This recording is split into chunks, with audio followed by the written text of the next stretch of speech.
Um, there was a time that I thought we'd be talking about like a sweep. It's School Bowl day, and the Rockies are the Rockies, and there's even a lead late.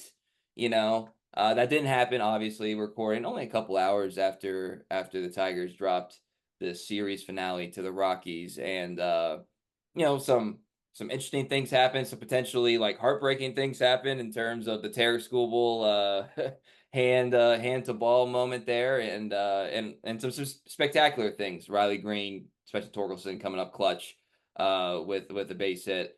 I was prepared to do some the D word, some destiny stuff. Derek School's double, or excuse me, Spencer Torkelson's double. Like all those tees, man. Uh, just barely inside the line, and obviously the Riley Green catch the next half inning. I was like, uh-oh. Uh, a little bit of a calm down, a little bit of a calm down, but that's okay. It was still obviously a great start to the homestand, and it sets up a really pivotal series against Baltimore. So we'll get to that in a second. But I did kind of want to start with this because a lot of this momentum was starting on a road trip and all these kind of spectacular moments and the Parker Meadows stuff, which by the way, how you feel about the Jacoby Jones thing on the first game of the homestand? Uh but I was curious about vibes because the thing about this team is that you could argue that every single like start from here on out for whoever's on the bump that day, every single like at bat with a runner in scoring position, so the Torkelson thing that I just mentioned, is sort of like the most crucial that these guys have had as major leaguers.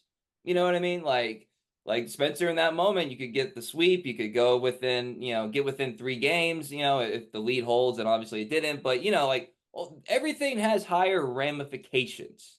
Uh Sometimes that can make a young team crack a little bit. Sometimes, sometimes they can't handle the pressure. Sometimes you see guys rise up. But in terms of like how these guys are walking around the clubhouse, is there a heightened sense of what they could accomplish? Is it still the same as it was in mid-May? I think there's valid points to both being a good thing. Like I think I'm okay with having a little bit of a higher sense of purpose. I'm also okay with the whole boring, it's another game. Only thing that matters is today, blah, blah, blah. You see that all the time. Uh, I would prefer a little bit of heightened sense, but I understand the whole day-to-day thing. So your observations, Cody, of a team that came off, hot and then stayed hot for 2 days, and then obviously today, faltered a little bit, but still overall feels like they're in good position. Yeah, it's kind of remarkable. There's this whole narrative about this young team and how energetic and fun they are, and that's mostly a true narrative, but to your point, it's not like the atmosphere behind the scenes is wildly different. I kind of went around the clubhouse on the first day of the homestand, hoping maybe I could write something awesome and brilliant about like how the team turned it around after being 9 games under 500 on July 4th. Just like, how did you do it? Normally you do those types of stories, and I think sometimes players almost go back in time to try to make up some narrative about, this happened, or there's We some had this meeting, or meeting. like, yeah, there's something that like sparked it, right? And I got the most boring answers ever. They're just like, no, we always believed.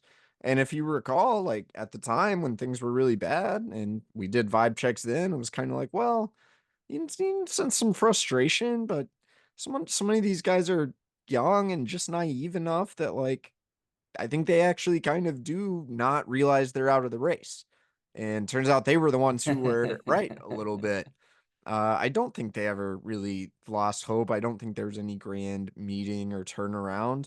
The whole trusting the process thing finally came to fruition a little bit. And even now, there have been some dramatic wins, but it's not like the mood in the clubhouse afterward is like a party or anything. I think after the first night of this homestand, we get in there after the game and the music's kind of turned down low and like no one's really in there, and like everyone just kind of says the right stuff. I mean, I guess that was the Kiter Montero game. He was really good. He was really emotional, but otherwise, like it was kind of like any other night, and you're like, that's interesting.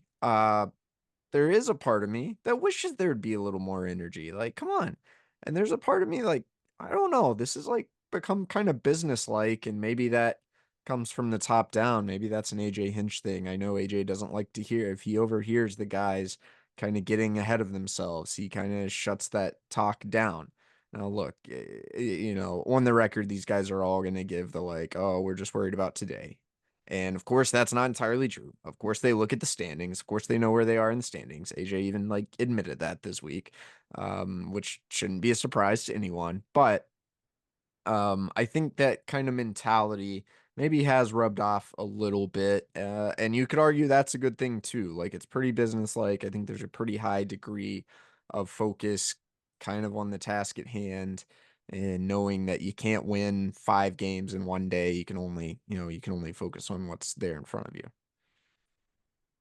Yeah, I mean, like the things that I've said repeatedly during like spring training that like, I like it when they say, yes, we are going for the division. You know what I mean? Like that doesn't feel like an outlandish or disrespectful thing to have as your mindset. Or in this case, now it'd be like, yeah, we're coming for that last wild card spot. Like that's okay. Like there's certain athlete, certain cultures and clubhouses and locker rooms can take that better than others. And if you're a Detroit fan, just look at pre-Campbell, post-Campbell about Yeah. how they talk and who's more assured of themselves and what were the results there. You know what I mean? So like it's not a one size fits all thing, but I do believe there's some benefit to being like, hey guys, yeah, we everything we want here is here and we can do it. I was actually talking to my wife recently about the whole Kevin Millar thing when they're down 0-3 to the Yankees in 0-4. And he's like, don't let us win game 4 because game 5 we got Pedro, game 6 we got Shilly, game 7 anything can happen or whatever 5 and 6 order was. Like that was cool. I like that. That's a fun mindset to have. But there's also the reality that none of these guys have earned anything like substantial in their career just in general. So I get that.